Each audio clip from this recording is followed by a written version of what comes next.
അങ്ങനെ കാത്തിരുന്ന് ആ ദിവസം വന്നു ലേബർ പോസ്റ്റിംഗ്. അങ്ങനെ ഞങ്ങൾ ആദ്യം രജിസ്റ്റർ ചെയ്തു. എന്നിട്ട് ലേബർ കാണാൻ വേണ്ടി പോവാണ്. ഞങ്ങളുടെ പുറത്തൊക്കെ ഭയങ്കര എക്സൈറ്റ്മെന്റ് ആയിരുന്നു. ആദ്യമായിട്ട് ലേബർ ആണല്ലേ. അപ്പോൾ ഇതാണ് ലേബറൊക്കെ കണ്ട് ക്ഷീണിച്ചിരിക്കുമ്പോഴാണ് ഗൈസ് അഞ്ജലിയുടെ പുച്ഛം. പിന്നെ ഞങ്ങൾ കുറേ ഫോട്ടോസും വീഡിയോസൊക്കെ എടുത്ത് ഞങ്ങൾ മെമ്മറീസ് ഉണ്ടാക്കി. അങ്ങനെ ഞങ്ങൾ സംതൃപ്തരായി ഫുഡ് കഴിക്കാൻ പോയി. അങ്ങനെ അവിടെയും വീണ്ടും മെമ്മറീസ്. ഇതായിരുന്നു the best part of the day. എല്ലാവരും ഇപ്പോൾ വേറെ തള്ളി കേട്ടോണ്ടിരിക്കുകയായിരുന്നു. അങ്ങനെ ഡേ 1 എൻ്റെ സെക്കൻഡ് ഇയർ ശാഖയിലങ്ങ് തുടങ്ങാതെ. സെക്കൻഡ് ഇയർ വാസ് വെരി അടിപൊളി.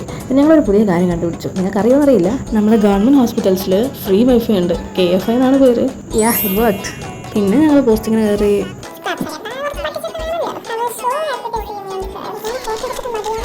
അങ്ങനെ തേർഡ് ഡേ C-സെക്ഷനും NVD ഒക്കെ ആയിട്ട് അങ്ങനെ പോയി. അവിടുന്ന് പഠിച്ചൊരു കാര്യമുണ്ട്.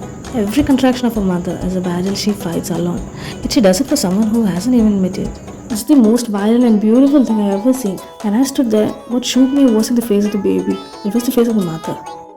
And I think we all should respect all the mothers out there.